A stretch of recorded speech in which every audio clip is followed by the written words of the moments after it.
Friends, social media open பண்ணாலே கல்கோட்டியா university கல்கோட்டியா university கல்கோட்டியா யூனிவர்சிட்டின்னு சொல்லிட்டு ஒரு யூனிவர்சிட்டி பயங்கரமாக வைரல் ஆகுது. இது என்னடா புதுசாக இருக்குது? நம்ம அண்ணா யூனிவர்சிட்டி பார்த்துருக்குறோம், அண்ணாமலை யூனிவர்சிட்டி பார்த்துருக்குறோம், பாரதியார் யூனிவர்சிட்டி கேட்டிருக்கிறோம், அலிகார் யூனிவர்சிட்டி கேட்டுறோம், ஜவஹர்லால் நேரு யூனிவர்சிட்டி வேறு கேட்டிருக்கிறோம்.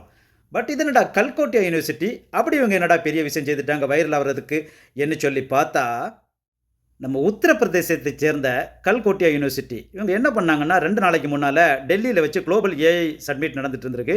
அதில் இவங்க யூனிவர்சிட்டி சார்பிலையும் அவங்க ஸ்டால் அமைச்சிருக்கிறாங்க. அதில் அங்கே உள்ள ப்ரமோட்டர் ஒரு டாக் ரோபோயை அவங்க ப்ரமோட் பண்ணியிருக்காங்க. ப்ரமோட் பண்ணிட்டு என்ன சொன்னாங்கன்னாக்கா, இந்த டாக் ரோபோ எங்கள் யூனிவர்சிட்டியுடைய மாணவர்கள் டெவலப் பண்ணது, நாங்கள் ஏஐக்கு வேண்டிட்டு 350 கோடி ரூபா செலவு பண்ணியிருக்கிறோம் சொல்லிட்டு ரொம்ப பெருமையாக பீத்தியிருக்காங்க.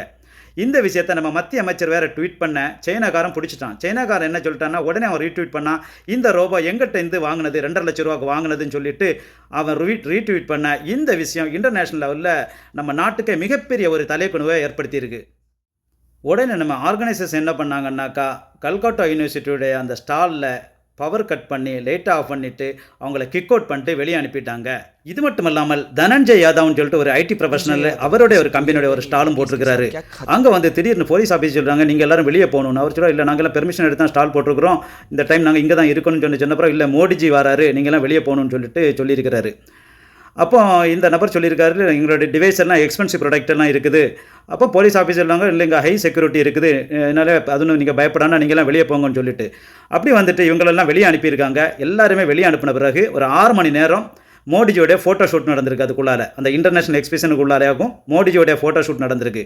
ஃபோட்டோ ஷூட் நடந்துட்டு முடிஞ்சிட்டு இவங்கெல்லாம் போயிட்டு அப்புறம் அந்த நபர் வந்து அவருடைய ஸ்டாலை பார்க்கும்போது எல்லா டிவைஸுமே திருட்டு போயிருக்குது. எல்லாமே எம்டி பாக்ஸஸ் கிடச்சிருக்குது. ஓட்டே திருடின நம்மளுங்க ஐடி டிவைஸ் எலக்ட்ரானிக் டிவைசஸில் கண்டா விடுவாங்களா, அதையும் அடித்து மாற்றிட்டாங்க. அதுவும் இல்லாமல் இந்த நபர்களெல்லாம் வெளியே போயிட்டு இவங்கெல்லாம் நடந்து திரும்ப அந்த எக்ஸிபிஷனுக்கு வர்றதுக்கு ஒரு 6 கிலோமீட்டர் போல் சுற்றி நம்ம அந்த கொரோனா டைமில் தமிழ்நாட்டிலேருந்து பீகாருக்கு நடந்து போன மாதிரி இவங்கெல்லாம் அந்த ஐடி ப்ரொஃபஷனல் இவங்க எல்லாருமே ரொம்ப வெல் எஜுகேட்டட் பீப்புள், எல்லாருமே பெரிய பெரிய பிஸ்னஸ்மேன். இவங்க எல்லாருமே 5-6 கிலோமீட்டர் சுற்றி நடந்து எடுத்து வந்து அந்த எக்ஸிபிஷனுக்கு சேர்ந்துருக்குறாங்க. இதே போன்ற நிகழ்வுகள் மூலமாக அந்த ஏஐ சப்மிட்டு உண்மையிலே நம்ம நாட்டுக்கு இன்டர்நேஷ்னல் லெவலில் மிகப்பெரிய ஒரு தலைகுணுவை ஏற்படுத்தி இருக்குது.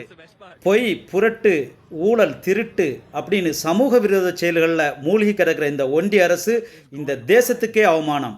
தேங்க்யூ.